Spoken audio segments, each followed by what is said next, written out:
Laurent est un journaliste sportif, il est l'auteur aussi de Coups du sport. Qu'est-ce que c'est que ça? Alors les Coups du sport, ce sont des livres, il a déjà écrit 2, sur les grands moments de sport dans lesquels il s'est passé vraiment quelque chose. Et là, il s'intéressait à l'Euro, les Coups du sport, spécial Euro. Alors, 24 équipes, 51 matchs, 10 stades, ça se passe chez nous, si vous l'avez oublié. Il va y avoir une seule coupe à la sortie, Henri Delaunay, du nom du créateur de cet Euro. En fait, lui qui a eu l'initiative, l'idée en 1927, mais qui n'a jamais vu l'Euro, parce qu'il est mort 5 ans avant le premier Euro, qui était en 1960, et comme vous le savez, chère Karine, qui a été remporté par l'Union soviétique à l'époque, organisé en France.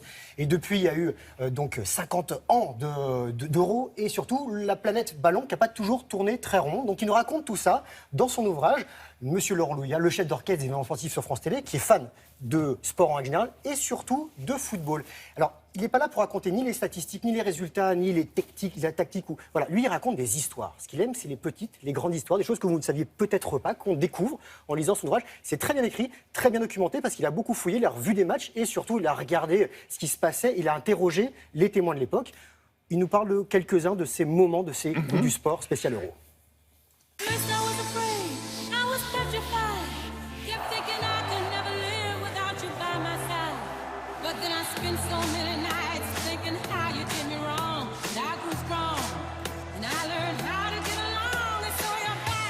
Mon but, c'est vraiment de raconter la vérité, parce que j'ai remarqué justement, en racontant des histoires, des anecdotes, qu'elles étaient transformées, modifiées, arrangées avec le temps. Il y a bien sûr tous les euros qui sont racontés, et entre 2 euros, j'ai glissé quelques petites histoires sympas, rigolotes, marquantes. Pour moi, le match le plus marquant, le plus incroyable, c'est quand même à l'Euro 68, qui se dispute en Italie. C'est une demi-finale entre l'Italie et l'URSS, qui s'est jouée à pile ou face. À l'époque, les tirs au but n'existent pas. Donc, fin du temps réglementaire 0-0, fin de la prolongation 0-0. Et on ne pouvait pas rejouer le match comme d'habitude, parce que la finale était prévue 3 jours après. Et l'arbitre a pris les 2 capitaines, il les a emmenés dans le vestiaire et leur a demandé pile ou face. Et l'Italien a choisi face, et la lyre est tombée sur face. Et là, le capitaine a couru donc dans le vestiaire, monté les escaliers. Dans le stade, à Naples, il y avait 70 000 supporters qui attendaient le résultat. Et là, il a levé les bras comme ça. Et là, tout le public a compris que l'Italie était en finale.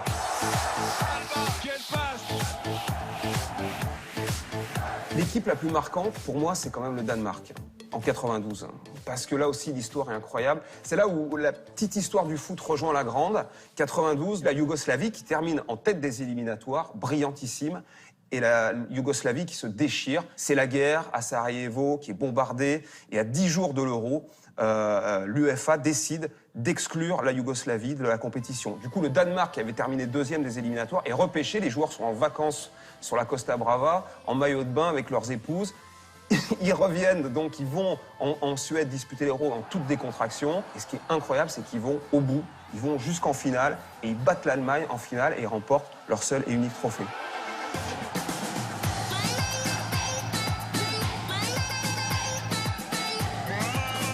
Finale 1976, Tchécoslovaquie-Allemagne. Et là, les tirs au but, cette fois, existaient. Et là, Antonin Panenka, illustre inconnu, s'arrête au moment de tirer et il fait une petite pichenette. Et c'est ce tir-là qui permet à la Tchécoslovaquie de remporter l'Euro. Et il a donné son nom à une façon de tirer les pénaltys. Et il y a plein de grands joueurs qui l'ont tiré comme ça. Totti, Zidane en finale de la Coupe du Monde 2006 contre l'Italie, on s'en souvient.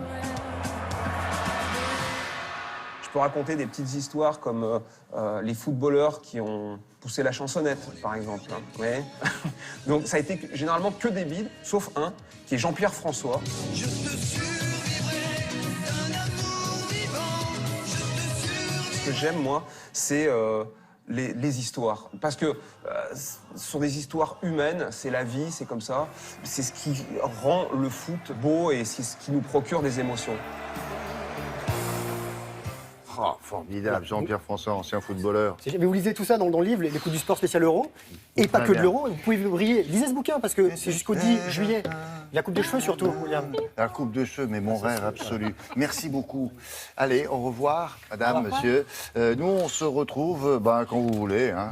Demain, par exemple. Ah non, on s'est fermé demain. Dommage.